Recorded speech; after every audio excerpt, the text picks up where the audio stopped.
고난주간 여섯째 날 새벽 기도회를 하나님께 올려드리겠습니다. 찬송가 144장 예수 나를 위하여 함께 찬양하겠습니다.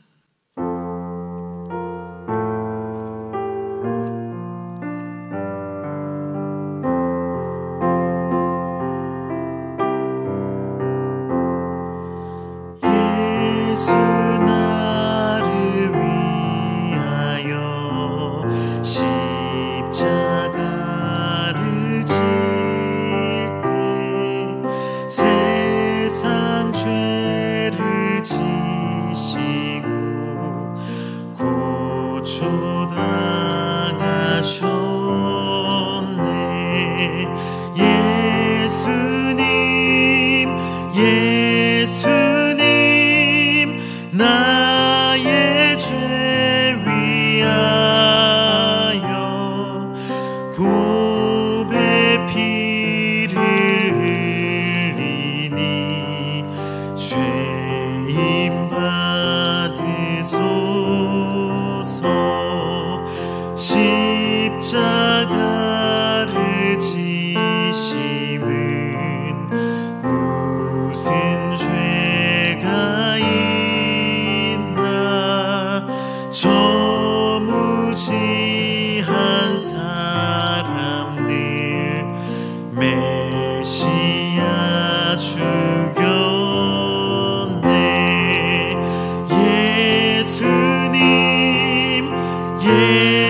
예수님 나의 죄 위하여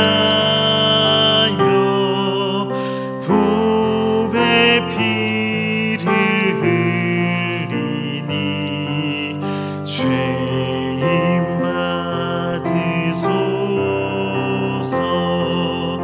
피와 같이 붉은 죄 없는 이가 없네. 십자가의 공로로 눈과 같이 됐네.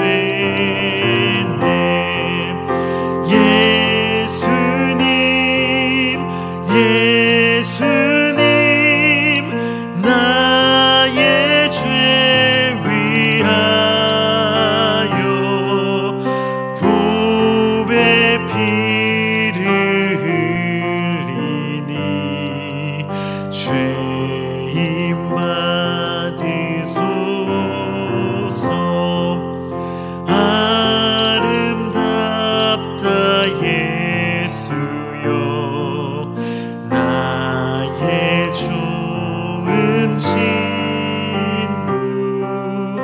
예수 공로 아니면 영원 영벌 받네.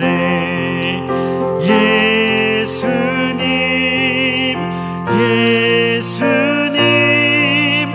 나의 죄 위하여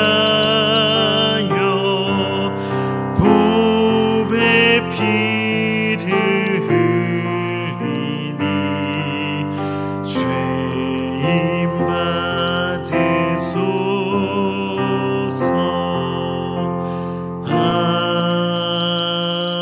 아멘.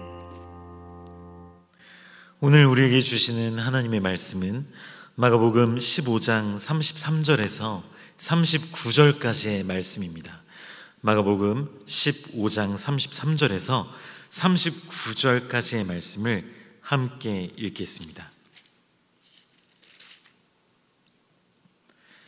제6시가 되매 온 땅에 어둠이 임하여 제9시까지 계속하더니 제9시에 예수께서 크게 소리 지르시되 엘리 엘리 라마 사박다니 하시니 이를 번역하면 나의 하나님 나의 하나님 어찌하여 나를 버리셨나이까 하는 뜻이라. 곁에 섰던 자 중 어떤 이들이 듣고 이르되 보라 엘리야를 부른다 하고 한 사람이 달려가서 해면에 신 포도주를 적시어 갈대에 꿰어 마시게 하고 이르되 가만두라 엘리야가 와서 그를 내려주나 보자 하더라. 예수께서 큰 소리를 지르시고 숨지시니라. 이에 성소 휘장이 위로부터 아래까지 찢어져 둘이 되니라. 예수를 향하여 섰던 백부장이 그렇게 숨지심을 보고 이르되 이 사람은 진실로 하나님의 아들이었도다 하더라. 아멘. 고난주간 6번째 날입니다. 내일이면 우리는 부활절을 맞이하게 됩니다. 해를 거듭할수록 고난주간과 부활절에 느끼는 감회는 매년 다른 것 같습니다. 성도님들은 어떠신지요? 특별히 영상으로 예배드리는 기간이어서 느낌이 더욱 새로우실 것 같습니다. 이른 새벽에 차갑고 신선한 봄 공기를 마시면서 교회로 향하는 그 산뜻한 기분을 만끽하지 못하고 매일 사용하는 공간에서 고난주간을 보내는 것이 이상하게 느껴지실지 모르겠습니다만, 그럼에도 불구하고 갈급한 마음으로 주님을 바라볼 때 이 시간 충만한 은혜가 있을 줄로 압니다. 오늘 말씀은 예수님께서 십자가에서 돌아가시는 장면을 생생하게 기록하고 있습니다. 이 장면에서 독특한 점 3가지를 살펴보고 말씀을 맺도록 하겠습니다. 첫째는 제6시부터 제9시까지 온 땅에 어둠이 임했다는 사실입니다. 정오부터 오후 3시까지 어둠이 이어졌다는 것은 이성적으로 받아들이기 쉽지 않습니다. 가장 화창하고 밝아야 하는 시간대인데 이럴 때 온 땅이 어두워졌다고 하니 어느 누가 쉽게 믿을 수 있겠습니까? 하지만 우리는 하나님의 독생자, 성자 하나님이신 예수 그리스도께서 운명하셨기 때문에 이런 일이 가능할 수 있다고 믿습니다. 예수님께서는 이 어둠이 임한 시간 가운데 숨지시는데요, 37절 보시면 숨지시기 전에 큰 소리를 지르시고 라고 기록되어 있습니다. 상식적으로 생각해 볼 때 죽기 직전에 있는 사람이 큰 소리를 지르고 죽는 것은 일반적이지 않습니다. 특히 십자가에 달려있는 사람이라면 큰 소리 지르는 것은 거의 불가능합니다. 모진 채찍질과 과다출혈, 온갖 염증들이 몸에 올라오는 등 사람이 탈진하고 지쳐서 아무 소리도 내지 못할 만한 상황에 처하게 되는 것이 바로 십자가 형벌입니다.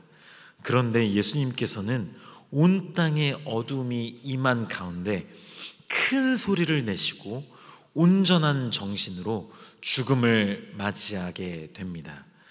둘째로 독특한 점은 십자가에서 죽음을 맞이하시기 전에 마지막으로 하신 예수님의 말씀입니다. 굉장히 유명한 말씀이죠. 엘리 엘리 라마 사박다니, 나의 하나님 나의 하나님 어찌하여 나를 버리셨나이까. 예수님께서는 십자가에 달리시면서 하나님께 버림받은 단절된 느낌을 느끼십니다. 예수님은 이스라엘에게 거부당하고 조롱당하시죠. 또 로마에게는 정치적인 담보물로 희생당하십니다. 또 예수님께서는 직접 3년 동안 동고동락하면서 키운 애 제자들로부터 부인되고 버림받습니다. 이렇게 우리의 구원자이신 예수님은 모든 사람들로부터 완벽하게 버림받고 숨을 거두실 때에는 하나님과 완전히 분리되는 것을 느끼시게 됩니다. 우리는 예수님께서 이 당시 느끼신 이 단절된 감정이 얼마나 오랫동안 지속되었는지, 얼마나 깊고 두려운 어두운 감정이었는지 알지 못합니다. 아무런 죄가 없는 예수님께서 모든 것으로부터 단절된 느낌을 느끼실 수밖에 없는 이런 상황을 맞이하신 것을 보면 죄를 사하는 일이, 죄를 대속하는 일이 그리 쉬운 일은 아니라는 사실을 깨닫게 됩니다. 예수님의 마지막 말씀과 함께 예수님은 죽음을 맞이하게 되시고 그 죽음과 동시에 성소의 휘장이 위로부터 아래까지 단번에 찢어져서 둘이 되는 일이 발생합니다. 이 휘장은 지성소 앞에 있는 휘장입니다. 하나님과 인간 사이에 있는 장막이 예수님의 죽음으로 제거된 것입니다. 하나님께서 임재하시는 장소인 지성소가 속죄일에 대제사장이 드리는 희생제사에 의해서 열리는 것이 아니라 십자가에서 죽으신 예수 그리스도에 의해 이제는 완벽하게 제거되어 하나님께 다가갈 수 있게 된 것입니다. 따라서 이제 우리는 예수님께서 우리를 위해 흘리신 피를 힘입어서 성소에 들어갈 수 있는 그런 담력을 얻게 된 것입니다. 세 번째로 독특한 점은 예수님의 죽음을 직접 목격한 백부장의 증언입니다. 이 백부장은 이방인이면서 동시에 예수님의 십자가 처형 집행을 책임지고 있었던 사람입니다.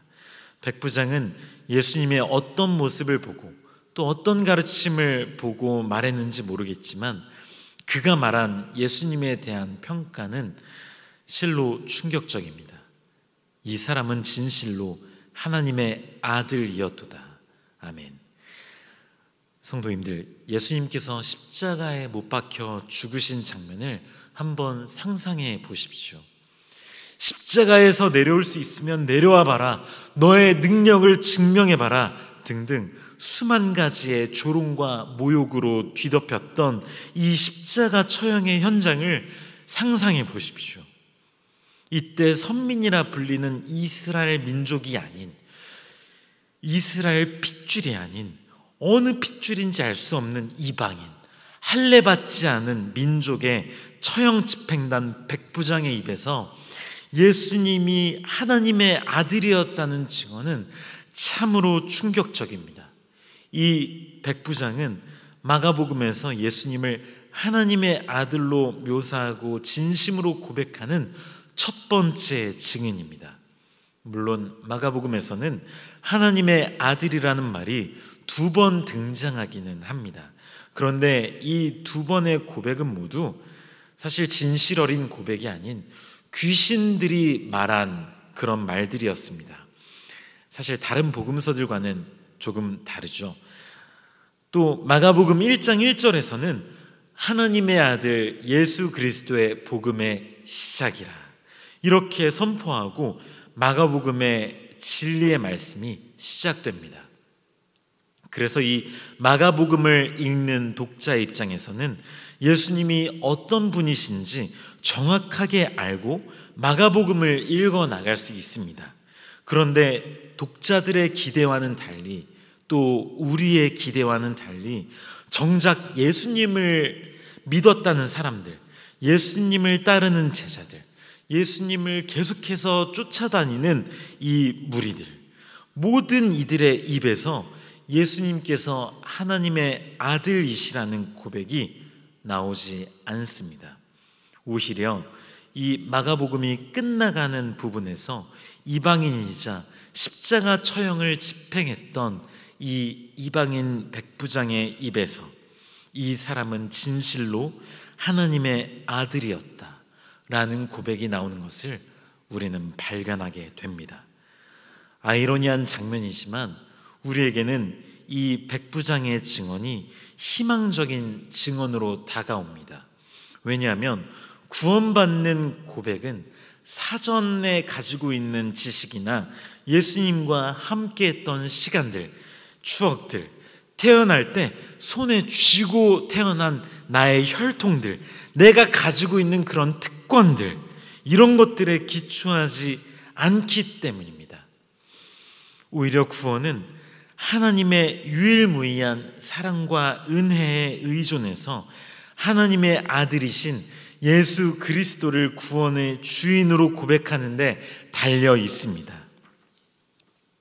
말씀을 맺겠습니다. 사랑하는 성도님들, 이제 내일이면 우리는 예수님의 부활로 기쁨을 누리고 함께 즐거워하는 시간을 맞이하게 될 것입니다. 이렇게 오늘로 고난주간 새벽기도회는 끝이 날 것입니다. 그런데 우리가 내일 누리는 부활의 기쁨이 알맹이 없는 껍데기에 불과한 것이라면 과연 이 부활절 절기를 하나님께서 기쁘게 받으실지 고민해 봐야 할 것입니다. 단순하게 부활절이라는 절기 때문에 기뻐한다기보다 오늘 말씀을 기억하면서 우리 예수님의 부활을 기념해야 할 것입니다. 따라서 우리는 이 세 가지의 내용을 기억했으면 좋겠습니다.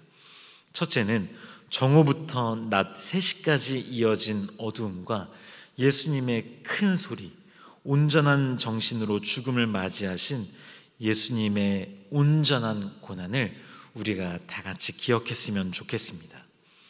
둘째는 예수님께서 죽음 직전에 하신 말씀을 기억했으면 좋겠습니다.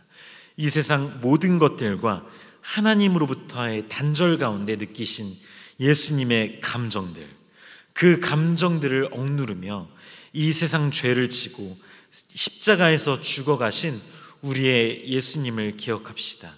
예수님의 죽음과 동시에 휘장이 찢어지면서 이제는 담력을 얻어 직접 하나님께 나아갈 수 있게 되었다는 사실을 기억하고 감사하는 우리가 되었으면 좋겠습니다. 마지막 세 번째는 진실로 하나님의 아들이신 예수 그리스도를 우리의 입으로 고백했으면 좋겠습니다. 모두가 예수님을 배신했지만 십자가 처형을 주도했던 백부장의 입에서 이러한 고백이 나왔다는 사실을 바라보면서 우리도 백부장과 똑같은 이방인이고 똑같이 구원받을 만한 혈통은 아니지만 그럼에도 불구하고 이방인에게도 열리게 된 구원의 길, 예수 그리스도를 하나님의 아들이자 구원의 주인으로 고백하고 믿는다면 우리에게도 새로운 소망의 삶이 열린다는 사실을 다시 한번 기억하고 우리의 입으로 진심으로 고백했으면 좋겠습니다. 이 세 가지 사실을 기억하시면서 감사하는 마음으로 우리 주님께 고백하시는 모든 화평의 성도님들 되시길 주님의 이름으로 축복합니다. 기도하겠습니다. 우리 때문에 고난당하시고 우리 때문에 십자가에 달리신 주님을 기억합니다. 우리 주님의 죽으심 덕분에 이제 우리는 하나님께 나아갈 수 있게 되었습니다.